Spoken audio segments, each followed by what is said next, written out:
Notre monde démocratique qui, jusqu'il y a peu, allait de succès en succès et s'était persuadé qu'il était aimé, a dû renoncer depuis lors à ses rêves. Il n'est aujourd'hui plus que le slogan d'un nouvel ordre mondial. Dans ce monde, le mensonge le plus répandu consiste à faire croire qu'une civilisation comme la nôtre pourrait se maintenir encore longtemps, voire s'amender au prix de quelques innovations techniques et politiques. Ce mensonge est largement entretenu et encouragé par divers médias. Il est reçu avec complaisance par des populations suggestibles et malléables. Évidemment, les mensonges les plus parfaits, ceux qui résultent de la perte de soi-même, de la confiscation de sa propre créativité, de son individualité vivante, de son humanité, de sa liberté, conviennent au mieux à cette organisation démocratico-mafieuse. Cette organisation vend aux populations des images de liberté, de personnalité, d'autonomie, d'espoir, sous forme de gadgets que la publicité affirme être porteuses de telles qualités magiques. Elle favorise en outre l'accès au gouvernement d'hommes providentiels qui promettent d'en finir avec toutes les misères et toutes les injustices, mais qui sont contraints de suivre ces directives ou de disparaître, engloutis par une élection malheureuse, une guerre civile ou une mort brutale inexpliquée. Depuis 2008, avec la fin de l'illusion marchande et le retour de l'ancienne misère, c'est naturellement la paix publique et le consensus social qui sont en train de se dissoudre. L'importance du chômage actuel et la récession économique ont pour effet de discréditer des modèles de comportement sans lesquels une société comme la nôtre ne peut plus fonctionner. Les jeunes travailleurs ne peuvent plus croire qu'une quelconque sécurité leur sera automatiquement octroyée en contrepartie de leur soumission silencieuse au travail. Leurs aînés ne peuvent plus croire que 40 années de parfaite résignation leur garantiront une retraite au temps de leur infirmité. Les étudiants ne peuvent plus croire, comme auparavant, que les diplômes qu'ils s'efforcent d'acquérir leur assureront une espèce de quiétude somnifère ultérieure. Et même les commerçants ne croient plus à une reprise qui mettrait fin à la crise actuelle. Ils découvrent qu'il ne s'agit pas cette fois d'une maladie aiguë et violente comme en 1929, mais plutôt d'un affaissement progressif et inexorable, comme une agonie. En somme, presque personne ne croit plus à un avenir que pourrait garantir une quelconque bonne conduite. Plus gravement encore, une telle perte de confiance dans notre système marchand actuel apparaît, pour la première fois dans notre histoire, sans qu'aucun autre modèle existant qui serait plus satisfaisant puisse y être opposé, du moins en apparence. Le siècle dernier, l'économiste italien Vilfredo Pareto a défini une loi mathématique qui porte son nom. Selon lui, 80% des effets sont le produit de 20% des causes. Pareto avait en effet remarqué que 20% de la population italienne détenait 80% des richesses du pays. Cette loi, bien qu'empirique, a été généralisée de sorte que les promoteurs de Pareto prétendent que 20% des moyens permettent d'atteindre 80% des objectifs. 20% des produits ou des clients représentent 80% du chiffre d'affaires. 20% des ventes représentent environ 80% de la marge bénéficiaire. 20% de votre activité fournit 80% du résultat de votre activité. 20% de vos résultats proviennent de 80% de votre temps.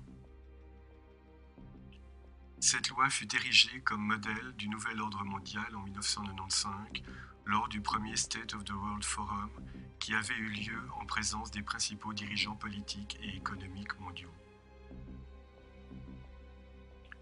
L'objectif de cette conférence clandestine était d'analyser l'état du monde, de fixer des objectifs souhaitables et les moyens de les atteindre, et de définir la politique globale utile à leur mise en œuvre.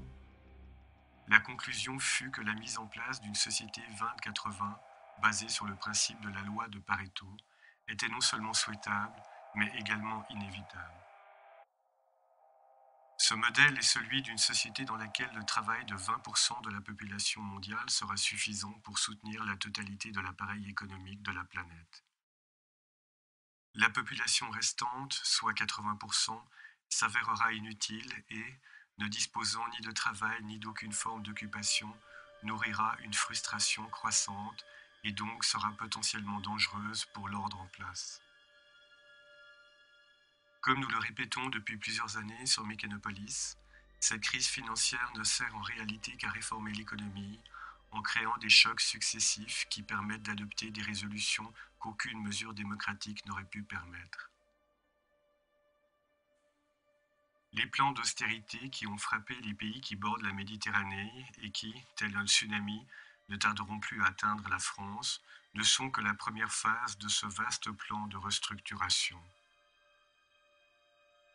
La solution finale de cette crise économique, sa réforme ultime, ne peut aboutir qu'à une importante réduction des populations, et particulièrement celles qui ont été façonnées par les promesses d'une existence confortable, basée sur l'idée désormais périmée d'une égalité partagée par tous. Ce sont donc avant tout les classes moyennes, qui ne survivent plus depuis 20 ans que par leur capacité à s'endetter, qui doivent disparaître.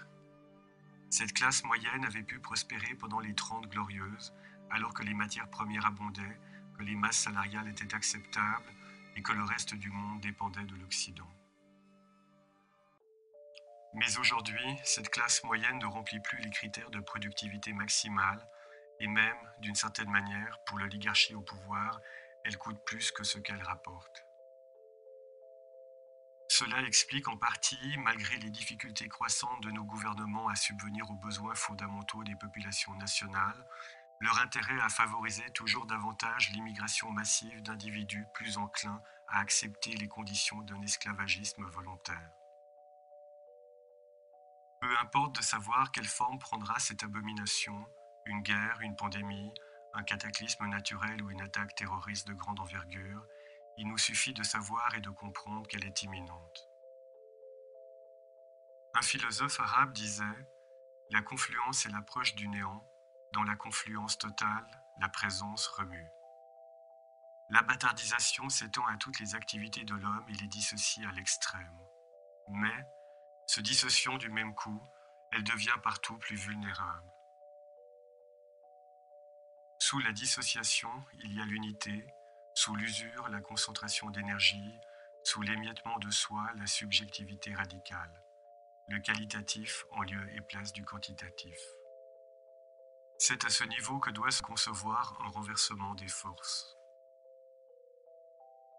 Quoique nous objections à être tués en temps de paix sociale, nous ne nous cachons cependant pas combien la cause de la liberté excède de toutes parts celle que l'on voudrait nous imposer.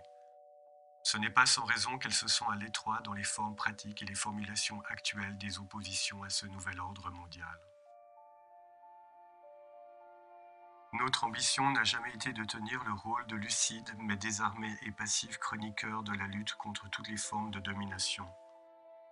Si nous avons travaillé sans relâche depuis 2007 à la critique du mondialisme, c'est que pour cette critique puisse servir, et dans un sens pratique plutôt que théorique. Le temps est maintenant venu de passer à un stade supérieur d'efficacité, de fédérer les refus autour des possibilités d'intervention sur le point d'éclore, d'aller à la rencontre de nouvelles occasions et d'actions directes. Depuis plusieurs années, les alliances de Mechanopolis ont été menées méthodiquement, au rythme qui a permis l'extension de notre terrain et la diversité de ses directions. Plus que jamais, nous devons nous garder d'oublier ce fait d'expérience que l'action de quelques individus ou de groupes humains très restreints peut, avec un peu de chance, de rigueur, de volonté, avoir des conséquences incalculables. Ce n'est pas d'un nouvel ordre mondial dont nous avons besoin, mais d'un nouveau monde.